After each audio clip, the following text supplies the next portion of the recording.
قل للمؤمنين يغضوا من أبصارهم ويحفظوا فروجهم ذلك أزكى لهم إن الله خبير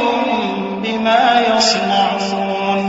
وقل للمؤمنات يغضضن من أبصارهن ويحفظن فروجهن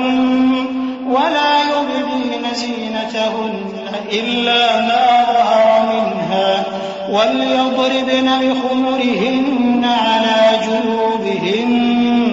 ولا يبدين زينتهن إلا لبعولتهن أو آبائهن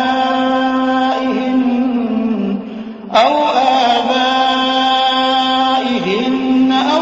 آباء بعولتهن أو أبنائهن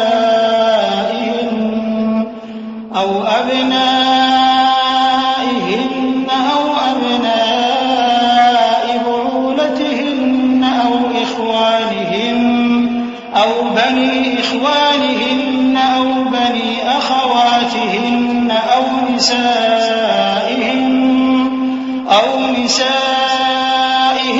أو ما ملكت أيمانهن أو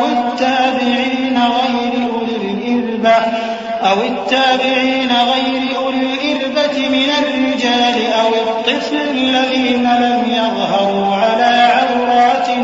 النساء ولا يضربن بأرجلهن ليعلم ما يخفين من زينتهن وتوبوا إلى الله جميعا أيها المؤمنون لعلكم تفلحون۔ مومن مردوں سے کہہ دو کہ اپنی نظریں نیچی رکھا کریں اور اپنی شرمگاہوں کی حفاظت کیا کریں، یہ ان کے لیے بڑی پاکیزگی کی بات ہے، اور جو کام یہ کرتے ہیں اللہ ان سے خبردار ہے۔ اور مومن عورتوں سے کہہ دو کہ وہ بھی اپنی نگاہیں نیچی رکھا کریں اور اپنی شرمگاہوں کی حفاظت کیا کریں، اور اپنی آرائش یعنی زیور کے مقامات کو ظاہر نہ ہونے دیا کریں مگر جو اس میں سے کھلا رہتا ہو،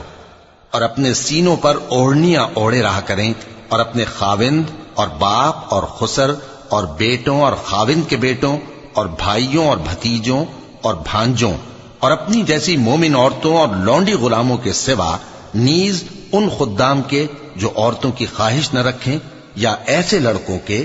جو عورتوں کے پردے کی چیزوں سے واقف نہ ہوں۔ غرض ان لوگوں کے سوا کسی پر اپنی زینت اور سنگھار کے مقامات کو ظاہر نہ ہونے دیں، اور اپنے پاؤں ایسے طور سے زمین پر نہ مارے کہ جھنکار کانوں میں پہنچے اور ان کا پوشیدہ زیور معلوم ہو جائے۔